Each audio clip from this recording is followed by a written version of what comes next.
જેમ ભગવાન દરેક જગ્યાએ નથી પહોંચી શકતા, માટે માનું નિર્માણ કર્યું છે, તે જ રીતે પ્રભુએ પોતાના અસ્તિત્વના પ્રમાણ માટે ગુરુનું નિર્માણ કર્યું છે. અને આવા જ ગુરુદેવ યશોધરનો ભેટો ધનકુમારને થઈ ગયો. હવે અત્યારે આપણે એક અલગ જ નગરીમાં જવાનું છે, વિશાલા નગરી, જ્યાંથી ગુરુદેવ યશોધરની જન્માંતરોની કથા આપણે નિહાળીશું. અને ઘણી વાર મનમાં થાય છે ને કે આટલું કરવાથી શું? એ આટલાના પરિણામના દર્શન આજે આપણને સૌને થશે. તો ચાલો મોટિવેશનલના આ વિહરતા સંધને આજે વિશાલા નગરી તરફ વાળી લઈએ. હું વચન આપું છું, અંતર રડ્યા વગર નહીં રહે.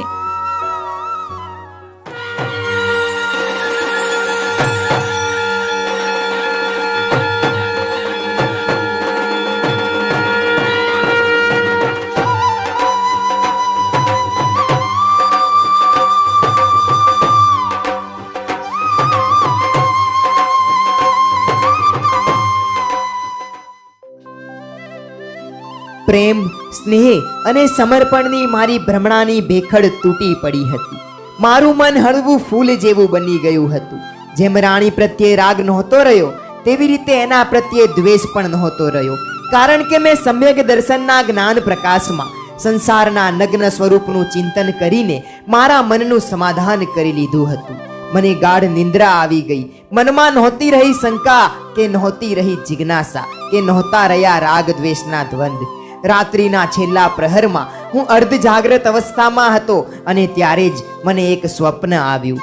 હું શ્વેત સંગે મરમરના રાજમહેલમાં 7મા માળે સ્વર્ણ સિંહાસન પર બેઠો છું. ત્યાં માતા યશોધરા મારા તરફ આક્રોશ કરતી અપ્રિય વચન બોલતી આવે છે.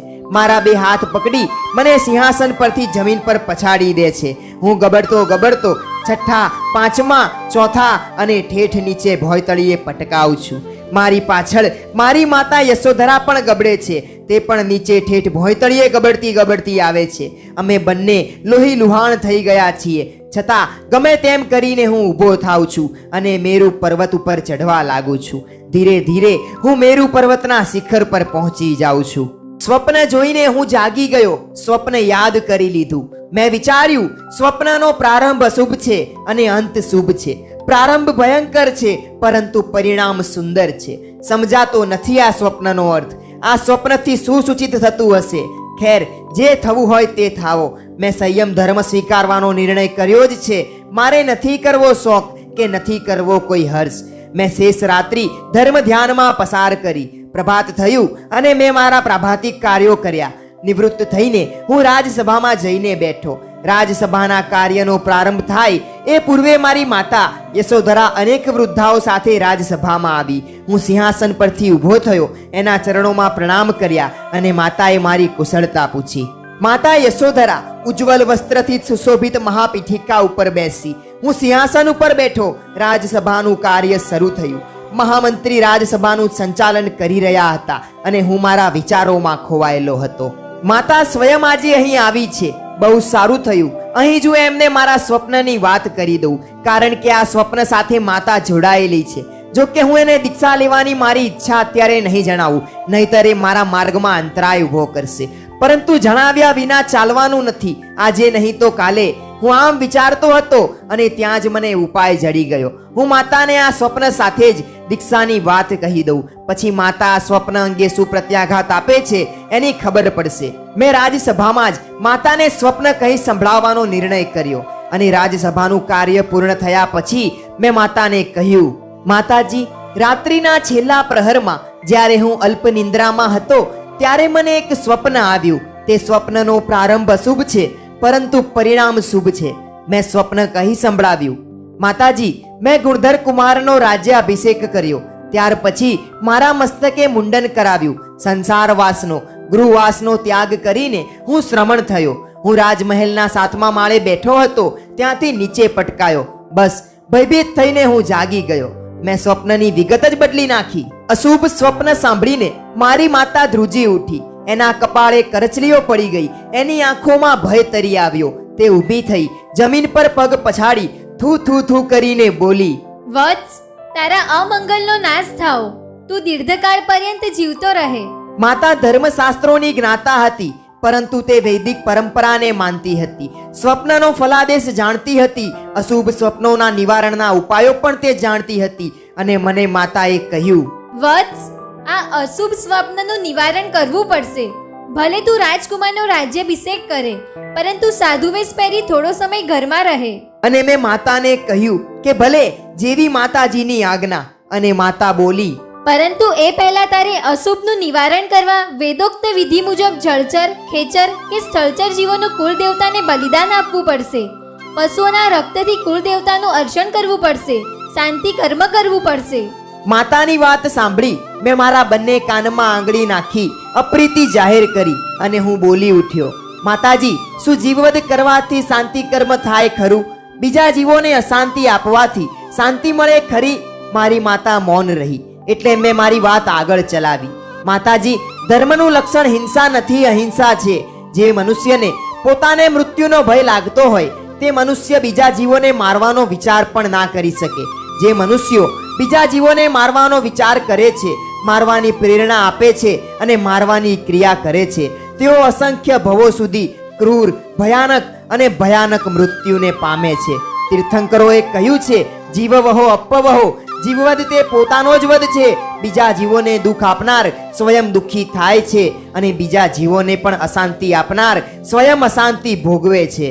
માતાજી, તમે શાંતિ કર્મની વાત કરી. શાંતિ કર્મ એને કહેવાય કે જેનાથી મનુષ્યને સર્વ અર્થની પ્રાપ્તિ થાય. શાંતિ કર્મ કરનાર મનુષ્ય બીજા જીવોનું અલ્પ પણ અહિત ના વિચારે.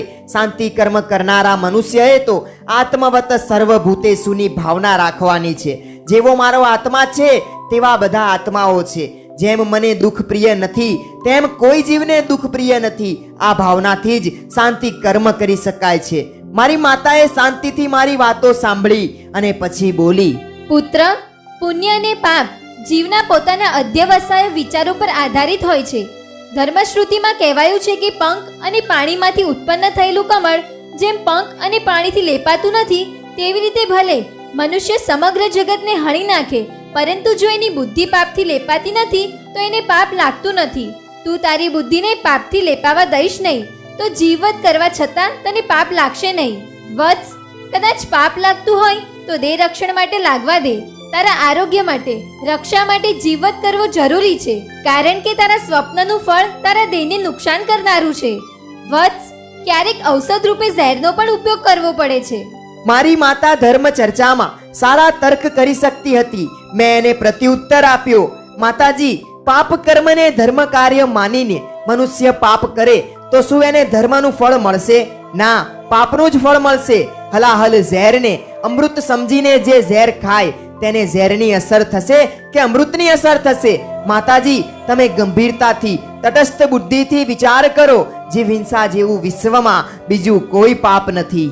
આ જીવ સૃષ્ટિમાં સર્વ જીવો સુખ મેળવવાની અભિલાષા વાળા હોય છે અને વિશ્વના સર્વ મહાપુરુષો સર્વે જીવોને સુખી કરવાનો જ ઉપદેશ આપે છે. તો પછી ધર્મશ્રુતિમાં હિંસાનો ઉપદેશ કેમ હોઈ શકે? વળી માતાજી, આપે કહ્યું કે શરીરના આરોગ્ય માટે જીવવધ કરવો પડે તો કરવો જોઈએ, એ વાત પણ ઉચિત નથી. જીવતથી ક્યારેય આરોગ્યની પ્રાપ્તિ નથી થતી. જીવદયાથી, અભયદાનથી જ આરોગ્યની પ્રાપ્તિ થાય છે. તીર્થંકરોએ અને શ્રેષ્ઠ જ્ઞાની પુરુષોએ કહ્યું છે, અભયદાન આપવાથી જીવને, મનુષ્યને દીર્ઘ આયુષ્ય મળે છે, સુંદર રૂપ મળે છે, આરોગ્ય અને સૌભાગ્યની પ્રાપ્તિ થાય છે. માટે માતાજી, હું મારું અહિંસા વ્રત કોઈ પણ ભોગે પાળીશ. આ વિનાશી દેહની ખાતર હું જીવ હિંસાનું પાપ કરવા તૈયાર નથી. દુસ્વપ્નના ફળરૂપે આવનારા દુઃખથી હું ભય પામતો નથી. હું દુઃખને સહન કરીશ પણ પાપ નહીં કરું. માતાએ મારી વાત સાંભળીને વિચાર્યું, ધર્મ ચર્ચાથી આ પુત્ર મારી વાત નહીં માને. વાદ વિવાદનો અંત આવતો નથી. વાદ વિવાદથી એ મારી વાત નહીં માને. એને મનાવવા માટે એના હૃદયમાં મારા પ્રત્યે ભક્તિભાવ પેદા કરવો જ પડશે. તેણે મને ખૂબ મધુર અને લાગણી ભર્યા શબ્દોમાં કહ્યું, વત્સ, પ્રાચીન ઋષિમુનિઓના વચનોને હાલ બાજુ પર રાખ. મારી આટલી વાત તારે માનવી પડશે. પુત્ર, સ્વપ્નના ફળનો વિચાર કરતા હું ધ્રુજી જાઉં છું. તારું અહિત થાય, અમંગલ થાય એ મારાથી નહીં જોવાય. મારી ખાતર પણ આ એકવાર વેદોક્ત વિધિથી દેવતા સમક્ષ પશુવધ કરીને દેવતાનું પૂજન કર. આમ બોલીને આંખોમાં આંસુ ભરીને માતા મારા પગમાં પડી ગઈ. હું દૂર ખસી ગયો. બે હાથે માતાને પકડીને મેં ઊભી કરી. એ રોવા લાગી. હું મુશ્કેલીમાં મુકાયો. મારી સામે સમસ્યા પેદા થઈ ગઈ. એક બાજુ મારું અહિંસાનું વ્રત. જો માતાનું વચન માન્ય ના રાખું તો વ્રતનો ભંગ થાય. જો વ્રતનું પાલન કરું તો માતાના વચનનો ભંગ થાય. હું સિંહાસન પર બેસી ગયો. ઊંડા વિચારમાં ઉતરી ગયો. મહામંત્રીએ મારી પાસે આવીને વિનયપૂર્વક કહ્યું, મહારાજા, આપ અને રાજમાતા મંત્રણા ગૃહમાં પધારો. રાજસભાનું વિસર્જન કરવાનો સમય થઈ ગયો છે અને હવે આ વિચારણા ગુપ્ત રીતે થાય એ પણ જરૂરી છે. મને મહામંત્રીની વાત યોગ્ય લાગી. હું અને માતાજી મંત્રણા ગૃહમાં ગયા. માતાને ભદ્રાસન પર બેસાડી હું ખંડમાં આટા મારવા લાગ્યો. શું કરું? માતાના વચનનો ભંગ કરું કે મારા વ્રતનો ભંગ કરું? માતાના વચનના ભંગ કરતા વ્રત ભંગનો દોષ મોટો હોય છે. વ્રત ભંગ કરનારને ભયંકર પરિણામ ભોગવવા પડે છે. ના ના, હું વ્રત ભંગ તો નહીં જ કરું. માતાને સમજાવવાનો પ્રયત્ન કરું અને મેં માતાને કહ્યું, ઓ મારી જનની, હું તને એક પ્રશ્ન કરું છું. સાચું કહે, હું તને પ્રિય છું કે નથી પ્રિય? અરે પુત્ર, તું મને અત્યંત પ્રિય છે. તો પછી તું મને દુર્ગતિના ઊંડા કૂવામાં ધક્કો મારનારી આજ્ઞા કેમ કરે છે? જો હું તને પ્રિય છું તો મને એવી આજ્ઞા ના કર. અને તે છતાં તમારે જો કુળદેવતાને લોહીમાં અર્પણ કરવા છે તો બીજા જીવોના શા માટે? મારા જ લોહીમાંસથી પૂજા કરજો. આટલું કહીને મેં મ્યાનમાંથી તલવાર ખેંચી કાઢી, મારા ગળા ઉપર ઉગામી અને ત્યાં જ માં ઉછળીને ઊભી થઈ. મારી પાસે આવી મારો તલવારવાળો હાથ સજ્જડ પકડી લીધો. પુત્ર, તે મારા પ્રત્યે ખૂબ ભક્તિ પ્રદર્શિત કરી. શું તારા મૃત્યુ પછી હું જીવતી રહેવાની એમ માનીને આ સાહસ કરવા તૈયાર થયો? તું જાણે છે મારો તારા પર કેવો અગાધ સ્નેહ છે. તારે સમજવું જોઈએ તલવાર ઉપાડતા પહેલા કે મારા મરી ગયા પછી મારી માતાનું શું થશે. વિચાર કર, તારા સિવાય આ દુનિયામાં કોણ છે મારું? તારા પિતાએ એક શ્રેયો માર્ગ ગ્રહણ કર્યો. તું પણ એ જ માર્ગે જવાનો. આવતીકાલે જ રાજકુમારનો રાજ્યાભિષેક કરી તારા મસ્તકે મુંડન કરાવી સાધુ વેશ ધારણ કરી લેવાનો છે. એ પહેલા આજે આ બલિદાન. છેલ્લા વાક્યો સાંભળતી નૈનાવલી મંત્રણા ખંડમાં દાખલ થઈ. રાજમાતા યશોધરાએ આવકાર આપ્યો અને એ જ વખતે કુકડાનો અવાજ કાને પડ્યો. રાજમાતાએ કહ્યું, પુત્ર, તે કુકડાનો અવાજ સાંભળ્યો ને? એવો આચાર છે કે આવો મહત્વપૂર્ણ નિર્ણય લેવાનો હોય ત્યારે પક્ષીઓના અવાજ સૂચક બનતા હોય છે. જેનો અવાજ સંભળાય તેના અથવા તેના આકૃતિનો વધ કરવાથી ઈચ્છિત કાર્યની સિદ્ધિ થાય છે. માટે હું તને કહું છું કે તું આ કુકડાનો વધ કરી કુળદેવતાની પૂજા કર, જેથી દુઃસ્વપ્નનો નાશ થાય. મેં સ્પષ્ટ શબ્દોમાં મારી માતાને કહ્યું, માતા, તું કહે તો હું મારું પોતાનું બલિદાન આપી શકું છું, પરંતુ બીજા કોઈ જીવનું નહીં. અને માતાએ મને કહ્યું, ભલે, તું એમ કહે છે તો એમ. કુકડાને મારવાની વાત છોડી દઉં છું, પરંતુ લોટની કણકથી બનાવેલી કુકડાની મૂર્તિનો તો વધ કરીશ ને? બસ, મારું આટલું વચન તારે માનવું પડશે. માતાએ મારા હાથમાંથી તલવાર લઈ લીધી અને ફરી એ મારા પગમાં પડી ગઈ. હું 2 ડગલા પાછળ હટી ગયો. માતાને મેં ઊભી કરી. નૈનાવલીએ માતાના હાથમાંથી તલવાર લઈને એને મ્યાન કરી અને મેં માતાને કહ્યું, ભલે માતાજી, આપ જેમ રાજી થાઓ તેમ હું કરીશ. બસ, છેવટે મારી દાક્ષિણ્યતા જ મને નડી. માતા પ્રત્યે મારો અતિ સ્નેહ હતો. એ સ્નેહમાંથી દાક્ષિણ્યતા જન્મી. 2 વાર માતા મને સ્વપ્નના માઠા ફળથી બચાવવા મારા માત્ર હિતની ભાવનાથી મારા પગમાં પડી ગઈ અને એણે જીવ હિંસા ના કરવી પડે એવો મધ્યમ રસ્તો શોધી કાઢ્યો હતો. એટલે મેં હા પાડી દીધી. જો કે કુકડાની લોટની મૂર્તિનો વધ એટલે એક પ્રકારની હિંસા જ હતી. એ હિંસા પણ ન જ કરવી જોઈએ. કુકડાની કલ્પનાથી કરેલી કુકડાની મૂર્તિની હિંસા નિકાચિત પાપ કર્મ જ બંધાવે. પરંતુ એ પ્રસંગે મારું જ્ઞાન, મારી સમજણ મને કામ જ ના આવી. મને માતાએ કહ્યું, હું લોટનો કુકડો બનાવવા હમણાં જ લેપસિલ્કના જ્ઞાતા કારીગરને બોલાવી આજ્ઞા કરું છું. આજે જ આ કામ પતાવી દેવાનું છે. માતા ચાલી ગઈ ખંડમાં. હું અને નૈનાવલી 2 જ રહ્યા. નૈનાવલીએ મને પૂછ્યું, સ્વામીનાથ, આ બધું શું છે? અને આવતીકાલે જ આપ કુમારનો રાજ્યાભિષેક કરવાના છો? હા, મને આવેલા દુઃસ્વપ્નનું આજે નિવારણ કરવાનું છે. આવતીકાલે કુમારનો રાજ્યાભિષેક કરીને હું પ્રવજ્યા ગ્રહણ કરવાનો છું. હવે હું ગૃહવાસમાં ક્ષણ પણ શાંતિથી રહી શકું એમ નથી. નૈનાવલીની આંખોમાંથી મગરના આંસુ ટપકવા માંડ્યા. મેં તેને કહ્યું, હું પ્રવજ્યા ગ્રહણ કરીને માતાના અતિ આગ્રહથી થોડો સમય રાજમહેલના એકાંત ભૂમિ ભાગમાં રહીશ. પછી માતાના મનનું સમાધાન કરી યોગ્ય સમયે ગુરુદેવની પાસે ચાલ્યો જઈશ. નૈનાવલી ઊંડા વિચારમાં પડી ગઈ. એ કંઈ ના બોલી અને હું પણ મૌન રહ્યો.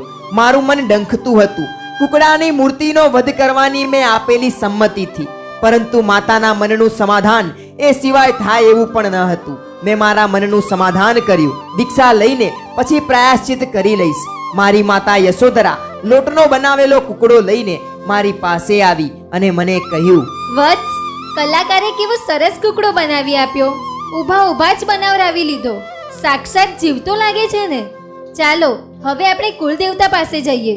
અમે કુળદેવતા પાસે ગયા. માતાએ કુકડાની મૂર્તિ દેવતાની આગળ સ્થાપિત કરી અને મને કહ્યું, વત્સ, તું સ્નાન કરીને રક્તવર્ણનું અધોવસ્ત્ર અને રક્તવર્ણનું ઉત્તરીય પહેરીને જલ્દી આવ. તલવાર પણ લઈને આવ. જેમ માતા કહેતી ગઈ તેમ હું કરતો ગયો. નાહીને રક્તવર્ણના વસ્ત્રો પહેરીને તલવાર લઈને ઉપસ્થિત થયો. માતાએ કુળદેવતાને પ્રાર્થના કરી, હે ભગવતી કુળદેવી, મારા પુત્ર સુરેન્દ્ર દત્તે જે દુઃસ્વપ્ન જોયું તે સ્વપ્નના દોષનો નાશ કરવા માટે, મૃત્યુનું નિવારણ કરવા માટે આ કુકડાની મૂર્તિ આપીને ધરાવીએ છીએ. મારો પુત્ર તારી સામે બલિદાન આપશે. હે દેવી, એના શરીરની તું રક્ષા કરજે. એના ઉપર તારી કૃપા વરસાવજે. માતાએ મને સંકેત કર્યો વધ કરવાનો અને મેં કુકડાનો ત્યાં વધ કરી નાખ્યો. મારું શરીર ધ્રુજી ઉઠ્યું. મારા હાથમાંથી તલવાર ભૂમિ પર પડી ગઈ. મને મૂર્છા આવવા લાગી. હું પણ આંખો બંધ કરીને જમીન પર બેસી ગયો અને ત્યારે માતાએ કહ્યું, વત્સ, ઢીલો ના થઈ જા. હવે સ્વસ્થ બનીને દેવીનું પૂજન કર. મેં પૂજન કર્યું અને પછી માતાએ કહ્યું, હવે તારે માંસ ભક્ષણ કરવું પડશે. માતાજી હવે બસ કરો. હું કોઈ કાળે માંસ ભક્ષણ નહીં કરું. વત્સ, આ ક્યાં સાચું માંસ છે? જેમ કુકડો સાચો ન હતો એમ એનું માંસ પણ ક્યાં સાચું છે? માત્ર લોટ છે. હે જનની, એ લોટમાં માંસની કલ્પના તો કરવાની ને. કલ્પના તો કરવી પડે, પરંતુ હવે આપ ધર્મ સમજીને તું આનાકાની કર્યા વિના ખાઈ લે, એટલે આ કામ પૂરું થાય. માતાના અતિ આગ્રહથી મેં લોટમાં માંસની કલ્પના કરી તેનું ભક્ષણ કર્યું. મેં ત્યાં ઘોર પાપ કર્મ બાંધ્યું અને એ કર્મે અને વધ કરવાથી બંધાયેલા કર્મે મને અનેક જન્મો સુધી ઘોર દુઃખ આપ્યા. અને બીજા દિવસે વિશાલા નગરીમાં રાજપુરુષોએ ઉદ્ઘોષ કર્યો, મહારાજા સુરેન્દ્ર દત્ત સાધુ ધર્મ અંગીકાર કરવાના હોવાથી રાજકુમાર ગુણધરનો કાલે પ્રભાતે રાજ્યાભિષેક થશે, તો સર્વે પ્રજાજનને રાજસભામાં પધારવા વિનંતી છે. પ્રજા માટે બંને વાતો આંચકો આપનારી હતી. મહારાજા કેમ અચાનક નાના રાજકુમારને છોડીને સાધુ ધર્મ સ્વીકારવા તત્પર થયા છે, અને નાના રાજકુમાર કેવી રીતે વિશાળ રાજ્યનું પાલન સંચાલન કરી શકશે? નગરના શ્રેષ્ઠીઓ રાજમહેલમાં મને મળવા માટે આવવા લાગ્યા. સહુએ મને સાધુ ધર્મ ન સ્વીકારવા પ્રાર્થના કરી, પણ મારો નિર્ણય અપરિવર્તનીય હતો. મેં બધાના મનનું સમાધાન કરવા પ્રયત્ન કર્યો, પણ મને લાગ્યું કે મોટા ભાગના શ્રેષ્ઠીઓના મનનું સમાધાન નહોતું થયું. સૌથી વધારે તો મારે કુમાર ગુણધરને સમજાવવો પડ્યો. એનો મારા પર અતિ મોહ હતો, છતાં મેં એને ખૂબ પ્રેમથી સમજાવ્યો અને એ માની ગયો. રાજ્યાભિષેક મહોત્સવ ભવ્યતાથી ઉજવાયો.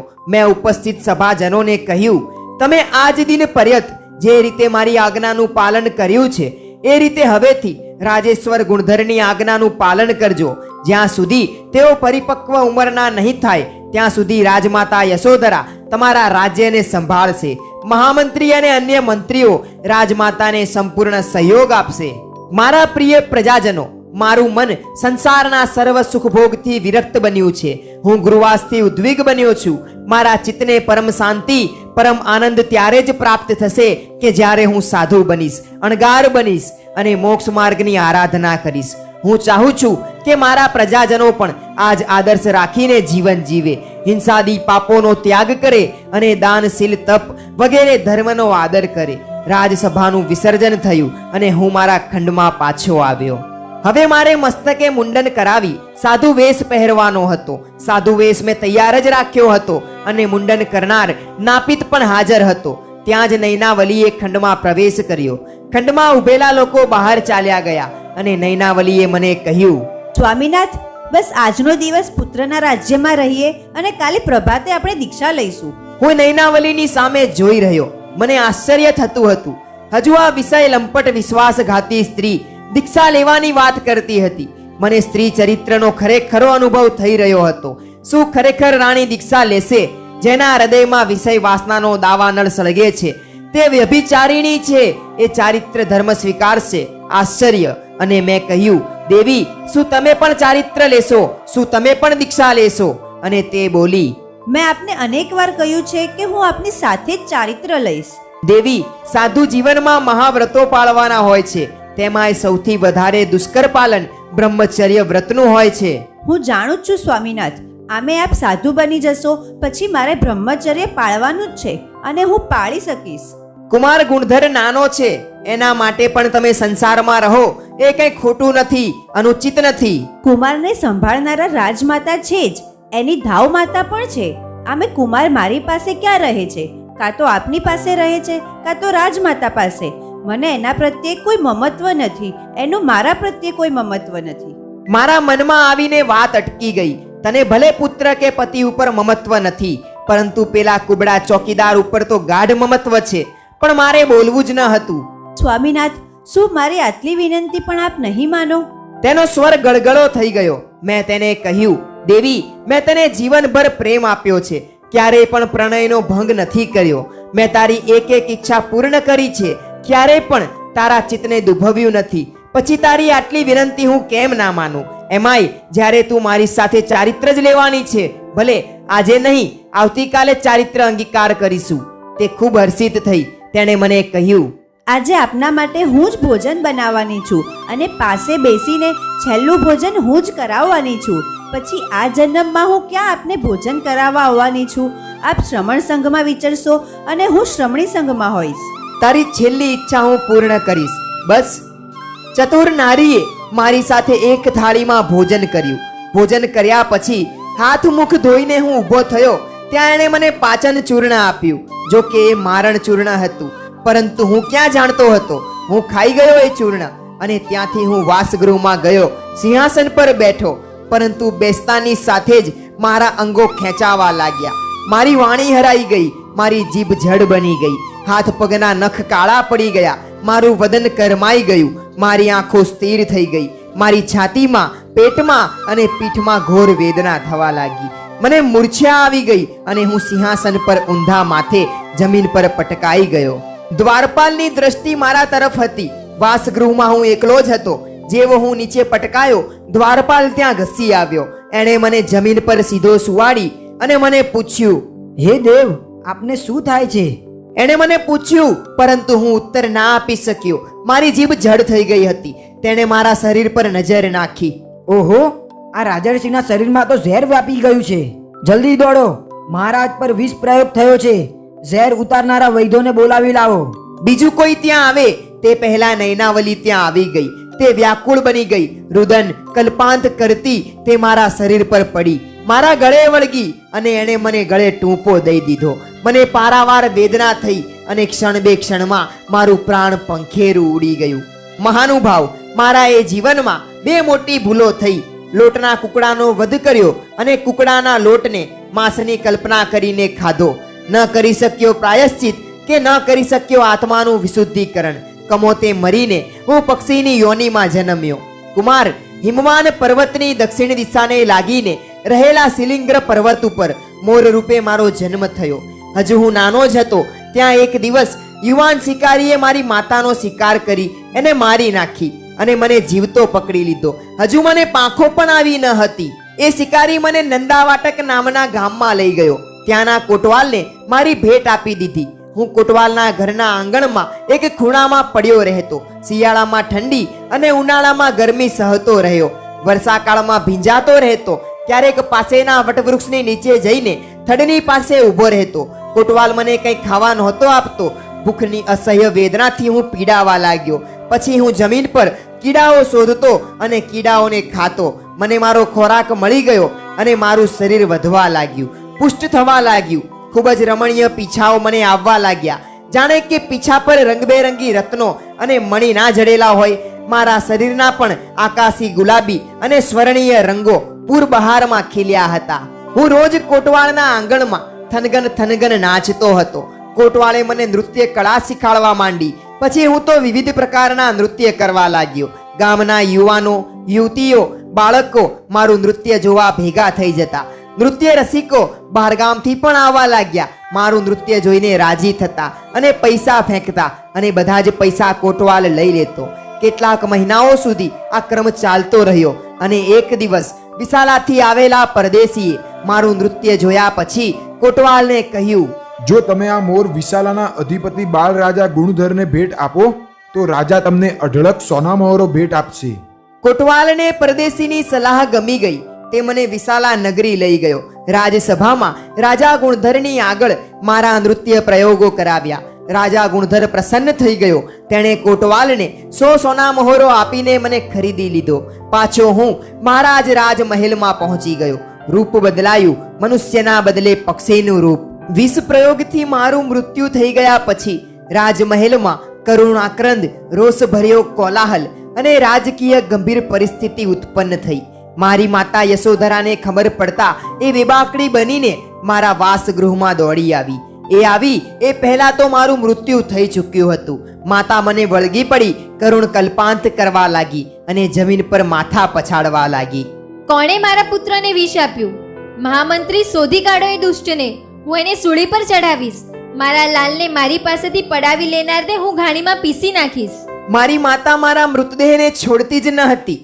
મહામંત્રીએ માતાને ખૂબ સમજાવી. માતા માનવા તૈયાર જ ન હતી અને રાજમહેલના પ્રાંગણમાં હજારો સ્ત્રી પુરુષો રોતા ને કકળતા ઊભા હતા. રાજકુમાર ગુણધર મારા મૃતદેહની પાસે જ ઊભો હતો. રડી રડીને એની આંખો સૂજી ગઈ હતી. તેનું મુખ મ્લાન થઈ ગયું હતું. એ પણ માતાની જેમ જ વિચારતો હતો, મારા પિતાને કોણે ઝેર આપ્યું હશે? આ રાજમહેલમાં કે આ નગરમાં એમનો કોઈ શત્રુ નથી, એમનો કોઈ દુશ્મન નથી. તે મૂંઝાતો હતો અને અકળાતો હતો. નૈનાવલી મારા પગ પાસે ભીતના ટેકે ઢગલો થઈને પડી હતી. તેને પરમ સંતોષ થઈ ગયો હતો.